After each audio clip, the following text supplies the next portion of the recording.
Przeczuwam z tej perspektywy obiektywnej, że celem synodów, tej adhortacji, która te synody podsumowuje, było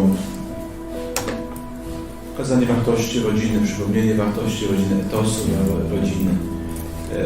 Przypomina mi się taka rozmowa, niedawno byłem gościem na weselu i obok mnie zupełnie przypadkowo, ponieważ miejsce było, że siedziała młoda kobieta, gdzieś w takim wieku studenckim. I tak do mnie mówi, no przy księdze powiedzmy coś szczerze. Proszę bardzo. Ja nie wierzę w małżeństwo. Wszystkie małżeństwa moich koleżanek się rozpadły i mam wrażenie, że małżeństwo jest śmiercią dla miłości. Póki żyję z moim chłopakiem, to jest małżeństwo też jakoś idzie. Jeśli pobierzemy, to koniec. I ja myślę, że ten dokument też jakby w tym kierunku idzie, żeby pokazać, zachęcić, pokazać to, co Pani powiedziała. Ten dokument przede wszystkim piękny. On jest dla mnie piękny. To jest dla mnie wzrosła potrzeba małżeństwa. Tak nie małżeństwa, to dokument.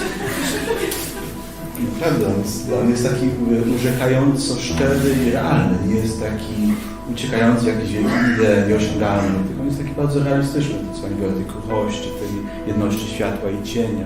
On jest przekonywujący. Nawet jak powiedziałem dla osób, które zajmują się terapią małżeńską, dla osób niechrześcijańskich. To jest piękny dokument, prawdziwy i pociągający. I to myślę, że było celem, żeby naprawdę ludziom chęć podtrzymać, pokazać, że warto w tym rozwoju właśnie. To myślę, że tu widzę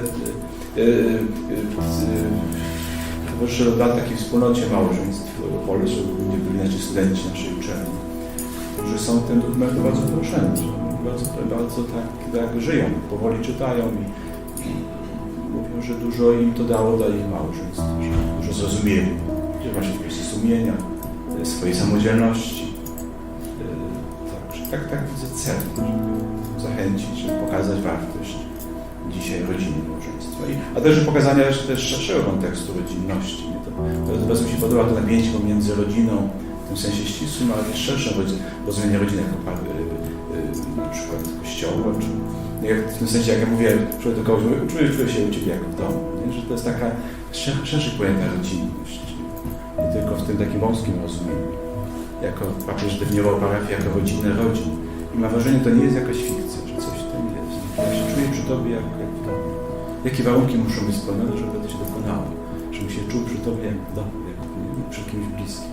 I te warunki podaje Paweł. Także tak myślę, że tak. I rozumiem też ten cel jako też przestrzeń dla tego dla mnie ważnego historycznie kroku, mianowicie możliwości dopuszczenia do Eucharystii osób,